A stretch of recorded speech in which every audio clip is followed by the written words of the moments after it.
ആശംസകളുമായി Kumari വാണിയ Martin വേദിയിൽ.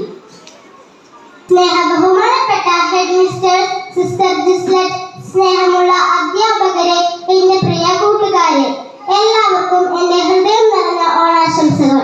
കേരളത്തിന്റെ ദേശോത്സവമായ ഓണം മലയാളികളുടെ മനസ്സിൽ സന്തോഷവും ഐശ്വര്യവും നിറയ്ക്കുന്ന ഒരു മഹത്തായ ആഘോഷമാണ്.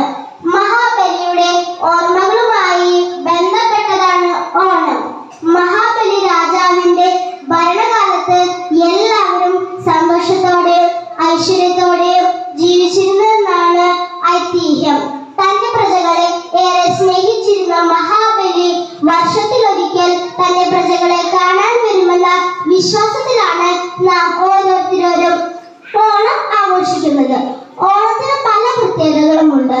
വീടുകളുടെ മുറ്റത്ത് അതിമനോഹരമായ പൂക്കളങ്ങൾ ഒരുക്കുന്നു, പുതുവസ്ത്രങ്ങൾ ധരിക്കുന്നു, സുഹൃത്തുക്കളും കുടുംബാംഗങ്ങളും ഒരുമിച്ച് ഓണസദ്യ കഴിക്കുന്നു, വെള്ളം കളി, തിരുവാതിര തുടങ്ങിയവയും ഓണം ആഘോഷങ്ങൾക്ക് മാറ്റിക്കൂട്ടുന്നു.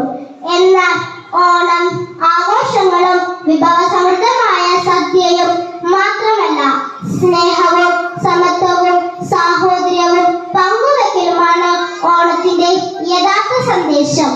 എല്ലാവരെയും ഒരുപോലെ സ്നേഹിക്കാനും സഹായിക്കാനും സന്തോഷം പങ്കിടാനും ഓണം നമ്മെ ഓർമ്മിപ്പിക്കുന്നു. നമ്മുടെ നാടിന്റെ സംസ്കാരവും പാരമ്പര്യവും സംരക്ഷിച്ചുകൊണ്ട് പ്രകൃതിയെ സ്നേഹിച്ചും മറ്റുള്ളവരെ സഹായിച്ചും ഈ ഓണം നമുക്ക് ആഘോഷിക്കാം. എല്ലാവരുടെയും ജീവിതത്തിൽ സന്തോഷവും സമാധാനവും ഐശ്വര്യവും നിറയട്ടെ എന്ന് ആശംസിച്ചുകൊണ്ട് ഞാൻ എന്റെ വാക്കുകൾ നിർത്തുന്നു. എല്ലാവർക്കും എന്റെ ഹൃദയം നിറഞ്ഞ ഓണാശംസകൾ. അടുത്തതായി നഴ്സറി വിഭാഗത്തിൽ നിന്നും ഫേബ നെൽസൺ.